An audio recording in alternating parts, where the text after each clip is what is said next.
ఆరాలపట్టి YSRTP అధ్యక్షురాలు YS Sharmila arrest నిరసిస్తూ YS Vijayamma గారు లోటస్ పాండ్లను తన ఇంటి వద్ద నిరసన వ్యక్తం చేస్తున్నారు. ఆమెతో అడిగి మరిన్ని వివరాలు తెలుసుకుంటాం. నమస్తే మేడం. ఒక దివంగత ముఖ్యమంత్రి రాజశేఖర రెడ్డి గారి సతీమణిగా వైఎస్ విజయమ్మ ఇలా ఇంటి ముందర నిరసన చేసే రోజు ఒకటి వస్తుందని రోజు అనుకున్నారా? అనుకోని రావటమే జీవితం కదా, వచ్చింది, ఈరోజు వచ్చింది.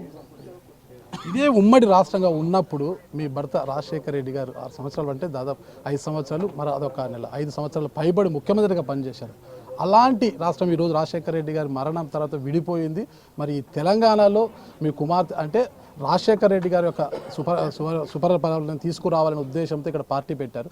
మరి అలాంటి వైఎస్ షర్మిల గారు ఆదిలోనే ఇన్ని అడ్డంకులు ఎదురవుతున్నాయి, మరి పరిస్థితి ఏంటి? ఎన్ని అడ్డంకులు ఎదురైనా ఫేస్ చేస్తుంది, అన్నిటినీ అధిగమించి ముందుకు వస్తుంది. మొత్తం మీద పాదయాత్రలో ఈ రోజుకి 223వ రోజు, మొత్తం మీద 3515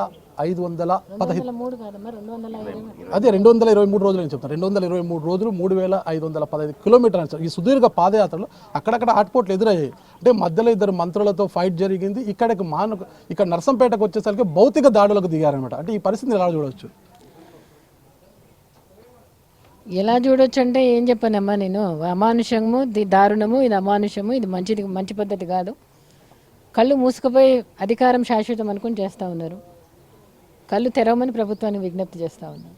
వనపర్తిలో పర్యటించేటప్పుడు అక్కడున్న నిరంజన్ రెడ్డి గారు, వ్యవసాయ శాఖ నిరంజన్ రెడ్డి గారు చూస్తే మంగళవారం మరదలు వచ్చిందంటూ ఆయన పెద్ద ఎత్తున కామెంట్స్ చేశారు. తర్వాత చూస్తే ఖమ్మం వెళ్ళినప్పుడు పువ్వాడ అజయ్ గారు కూడా అటాక్ చేశారు. ఇక్కడ నర్సంపేటలో భౌతిక దాడి అంటే గతంలో మీరు చూసుకుంటే మానుకోట సంఘటన మీకు గుర్తుంటే ఉంటుంది అనమాట. జగన్మోహన్ రెడ్డి గారు వెళ్ళేటప్పుడు కూడా అక్కడ రాలేరు. ఆ రోజు ఇదే పెద్ది సుదర్శన్ రెడ్డి వరంగల్ జిల్లా అధ్యక్షుడిగా ఉన్నారు. మళ్ళీ అదే ఆయన నర్సంపేటలో ఎమ్మెల్యేగా ఉన్నారు. ఈరోజు అదే సంఘటన మళ్ళీ పునరావృతమైంది. ఆ రోజు సంఘటన ఈ రోజు సంఘటన చూసి ఏంటి పెద్ది సుదర్శన్ రెడ్డి కక్షగట్టి చేస్తున్నారు అంటే ఇది తెలంగాణ ప్రభుత్వము కేసీఆర్ గారిని కక్షగట్టి చేస్తున్నారు వైఎస్ కుటుంబం మీద? ఆయన ఒకడే నేను అనుకోనమ్మా, పైనుంచే ఉంటుందని నేను అనుకుంటున్నా.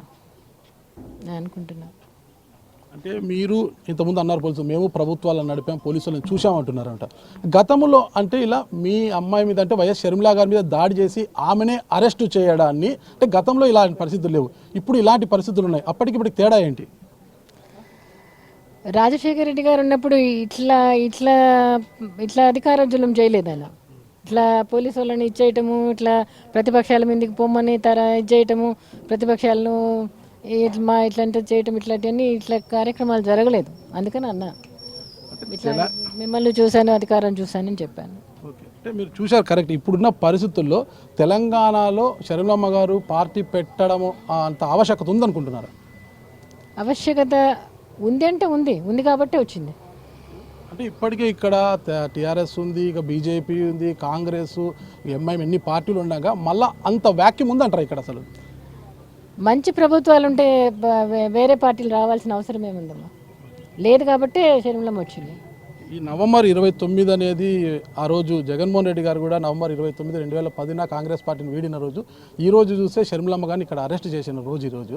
ఈ 2 సంఘటనలు ఎలా అనిపిస్తాయి?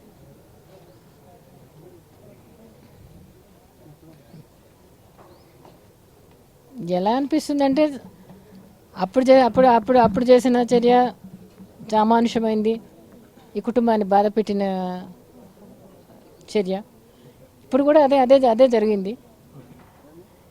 ఏది జరిగినా నా బిడ్డలు భయపడేవాళ్ళు కాదు. ఏది జరిగినా అది రాజశేఖర రెడ్డి గారి రక్తం, దేన్నైనా ఫేస్ చేస్తారు. ఈ వచ్చేటివన్నీ కూడా ఎందుకంటే ప్రజలు కూడా చూస్తూ ఉంటారు, జవాబు చెప్పాల్సిన సమయంలో జవాబు చెప్తారు. తెలంగాణ ఆవిర్భావ దినోత్సవం ఈరోజు దీక్షా దివస్ జరుగుతుంది. ఈ రోజు నుంచి డిసెంబర్ 9 వరకు దీక్షా దివస్ జరుగుతుంది. ఈ కార్యక్రమం ఈరోజు స్టార్ట్ అవుతున్న నేపథ్యంలోనే అంటే మొత్తం కూడా అటెన్షన్ ఇచ్చేయడానికే షర్మిలమ్మ గారి మీద ఇలాంటి బాతుగ దాడులు చేసి మొత్తం కూడా పెద్ది సుదర్శన్ రెడ్డి ఈ అటెన్షన్ ఇది చేయడానికి ఇలాంటి దాడులు పాల్పడ్డారనుకోవచ్చా? తెలంగాణ దీక్షా దివస్ సమయంలో ఏమో మరి. అంటే పెద్ది సుదర్శన్ రెడ్డి గారు ఆ రోజు పేరు వినిపించింది, ఈ రోజు ఆయన పేరు వినిపిస్తుంది. అంటే ఆయనే కాకుండా ఆయన సతీమణి అంటే ఒక మహిళపై దాడి చేయించింది కూడా పెద్ది సుదర్శన్ రెడ్డి గారి యొక్క సతీమణి అంటున్నారు. దీన్ని ఎలా చూడొచ్చు? తెలీదమ్మా, ఎవరు దాడి చేసినా కూడా దాడి అమానుషం, అది మంచిది కాదు. అధికారం శాశ్వతం కాదు. కళ్ళు మూసుకుపోయి ప్రవర్తిస్తే దేవుడు బుద్ధి చెప్తాడు, ప్రజలు బుద్ధి చెప్తారు. ఫైనల్గా ఒకటి మేడం, నిన్న భౌతిక దాడులు జరిగాయి, అరెస్ట్ చేశారు, మళ్ళీ విడిచిపెట్టారు, ఇంటికి వచ్చేశారు. ఈరోజు ఉదయం మళ్ళీ ప్రగతి భవన్ ముట్టడికి వెళ్తున్నారు. వెళ్తే అరెస్ట్ చేస్తారు పోలీసులు అని తెలిసి కూడా ఎందుకు వెళ్ళారు? అది పార్టీ అమ్మ. ఒక పార్టీ పెట్టుకున్న తర్వాత పార్టీ చేయాల్సిన పనులు పార్టీ చేస్తుంది.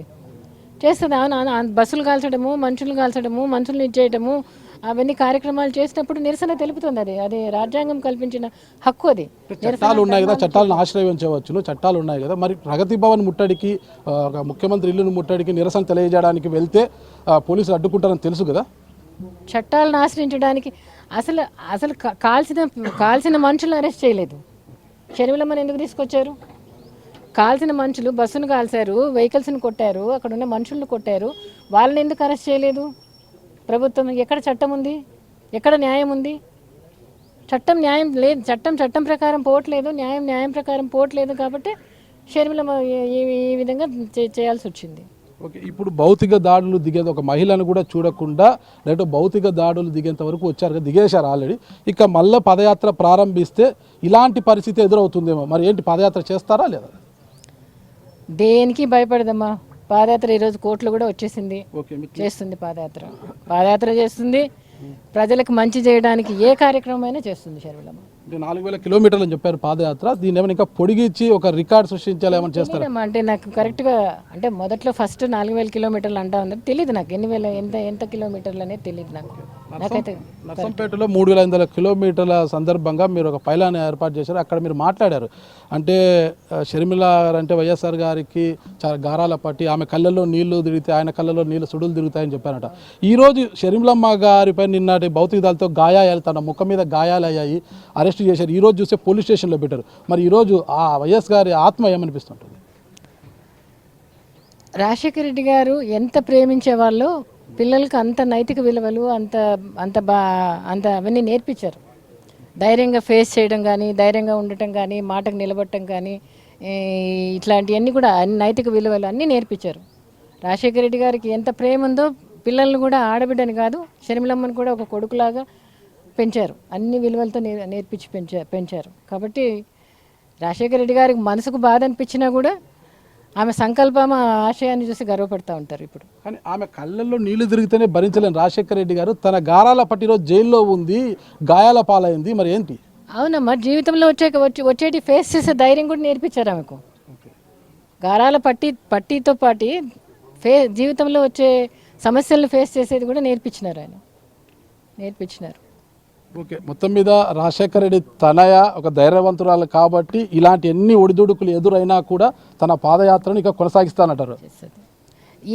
ఏది ప్రజలకు మంచో అది తప్పకుండా చేస్తుందమ్మా. ఓకే, తెలంగాణ ప్రజల ఆకాంక్షలు నెరవేర్చడానికి, బంగారు తెలంగాణ నిజంగా తీసుకురావడానికి షర్మిల గారు వైఎస్ఆర్టీపీ పార్టీ పెట్టారు. అయితే ఆదిలోనే ఇన్ని ఆటంకాలు వస్తున్నాయి కదా. మరి ఒక దివంగత ముఖ్యమంత్రి సతీమణిగా వైఎస్ఆర్టీపీ అధ్యక్షుడు షర్మిల తల్లిగా మీరు తెలంగాణ ప్రజలకు ఏం పిలుపునివ్వబోతున్నారు, ఏం చెప్పబోతున్నారు? తెలంగాణ ప్రజలు కానీ ఎవరైనా ప్రజలు చాలా విఘ్నులు, అన్నీ చూస్తూ ఉంటారు. నేను పర్టికులర్గా చెప్పాల్సిన పని లేదు. రాజశేఖర రెడ్డి గారి రక్తం ఏం చేస్తుంది అనేది ప్రజలకు తెలుసు. ప్రజలు సరైన సమయంలో సరైన నిర్ణయం తీసుకుంటారు. ఒకటే విజ్ఞప్తి చేస్తూ ఉన్నా, షర్మిలమ్మ మీకోసం, ఆమె స్వార్థానికి రాలేదు, మీకోసం సేవ చేయడం కోసమే వచ్చింది. రాజశేఖర రెడ్డి గారి సువర్ణయుగం మళ్ళీ తీసుకురావాలని, బంగారు తెలంగాణ తీసుకురావాలని, అలాంటి పరిపాలన ఇవ్వాలని ఇస్తానని చెప్తా ఉంది, ఇస్తుంది కూడా. మీరు ఆలోచన చేయమని మేము ప్రజలకు విజ్ఞప్తి చేస్తూ ఉన్నాం. ఇది వైఎస్ విజయమ్మ గారి అభిప్రాయము. అంటే వైఎస్ఆర్ గారి సువర్ణ యుగాన్ని తిరిగి తీసుకురావడానికి వైఎస్ షర్మిల గారు ఈరోజు తెలంగాణ ప్రజల ముందుకు వచ్చారు. ఇక తెలంగాణ ప్రజలే న్యాయ నిర్ణేతలుగా వైఎస్ షర్మిల గారు రాజకీయ భవిష్యత్తు నిర్ణయించాలని చెబుతున్నారు. వీడియో జర్నలిస్టు కిరణ్తో నాగరాజు, ఐడ్రీమ్ మీడియా.